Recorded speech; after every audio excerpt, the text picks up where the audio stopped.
Անձնական կյանքի մասին մտածելը ինձ թվում է դեռ շուտ է, որովհետև ավելի շատ կարևորում եմ իմ գործը, իմ դերը բանակում, ներկա պահին։ Ապագայում հնարավոր է ինչ-որ բան փոխվի մտածելակերպիս մեջ, բայց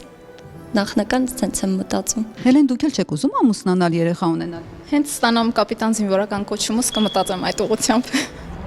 Գոռը ակադեմիայում սովորում է արդեն 3 տարի։ Միանգամից շեշտեց, առայժմ հեշտ է, քանի դեռ սիրած աղջիկ չունի։ Ինչու որոշեցիք զինվորական դառնալ։ Հայրիկս զինվորական է,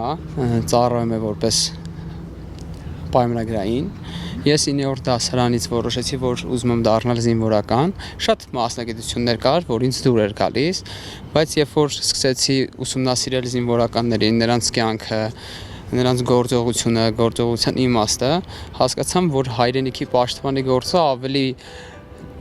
թե լավ գործ է եւ ավելի պատվավեր գործ է, քան մնացած գործերը, եւ որոշեցի կյանքս կապել հայրենիքիս հետ։ Ամուսինը զինվորական, որդին զինվորական։ Պարզ է, որ գոռի մայրը դժվար է հաշտվել։ Կան մարդիկ, որ ասում էին, չէ, պետք չի, մարդիկ կային ասում էին, որ ճիշտ ես արել, բայց եթե դու քո ընտրության մեջ լինում ես հստակ ու ինքդ քեզ հաշիվ ես տալի, խի հենց զինվորական, ոչ թե օրինակ, չգիտեմ, ոսկերիչ կամ խի բժիշկ չէ, խի զինվորական, ամեն մարդ իր բնույթով այնց տեղ է ուզում լինել, որպեսզի իրեն զգա գնահատված եւ իր արարքները, իր գործերը ավելի արդյունավետ լինեն այնտեղ։ Ես իմ գործողությամբ, իմ արարքներով ավելի հասկացամ, որ արդյունավետ կլինեմ ու ավելի օգուտ կտամ իմ պետությանը, երբ որ դառնամ զինվորական։ Ամենադժվար պահը կարոտն էր ընտանիքի անդամներին, բայց երբ որ դու հասկանում ես, որ եկել ես մի այնպեսի տեղ, որտեղ հնարավոր է լինեն կարոտի զգացումներ, քիչ ժամանակ անցկացնես ընտանիքի հետ, բայց դա ժամանակավոր է։ Ամենադժվարը, որ չէին կարողանում համակերպվել այն միտքներ, որ անընդհատ մտածում էիր բանջարները,